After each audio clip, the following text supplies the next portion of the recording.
মাননীয় মন্ত্রী, আপনি কিন্তু সংসদে বলেছিলেন 1 তারিখ থেকে গ্যাস যাবে,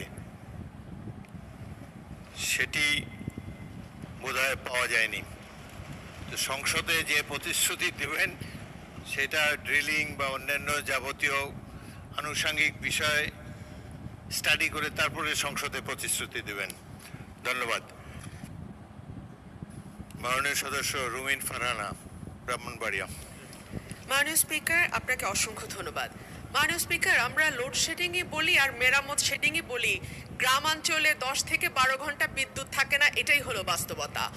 আমার মাননীয় মন্ত্রীর কাছে আমার বিনীত প্রশ্ন, মাননীয় মন্ত্রী এই মহান সংসদে দাঁড়িয়ে আমাকে কথা দিয়েছিলেন যে 1 মের মধ্যে আশুগঞ্জ ফার্টিলাইজারে গ্যাসের সংযোগ দেয়া হবে।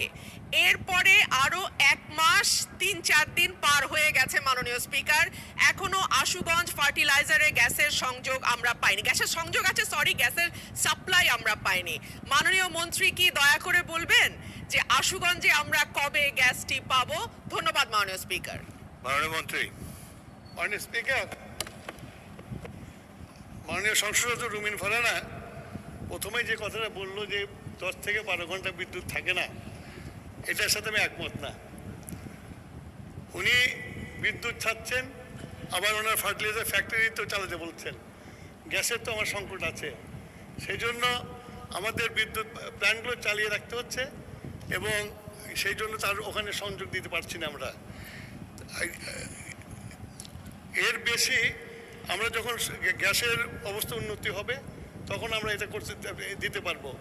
আর 2 নম্বর হলো যে গত 17 বছরে কোনোদিন ড্রিলিং করা হয়নি, আমরা এই প্রথম এসে ড্রিলিং শুরু করেছি। আমরা আশা করি ইনশাল্লাহ আমরা গ্যাস পাবো। গ্যাস পাওয়ার পরে আশুগঞ্জ ফার্টিলাইজার, যত ফার্টিলাইজার ফ্যাক্টরি আছে সব ফার্টিলাইজারে আমরা সংযোগ দিতে পারবো। ধন্যবাদ স্যার। মাননীয় মন্ত্রী, আপনি কিন্তু সংসদে বলেছিলেন 1 তারিখ থেকে গ্যাস যাবে, সেটি বোধহয় পাওয়া যায়নি। তো সংসদে যে প্রতিশ্রুতি দেবেন সেটা ড্রিলিং বা অন্যান্য যাবতীয় আনুষঙ্গিক বিষয় স্টাডি করে তারপরে সংসদে প্রতিশ্রুতি দেবেন। ধন্যবাদ।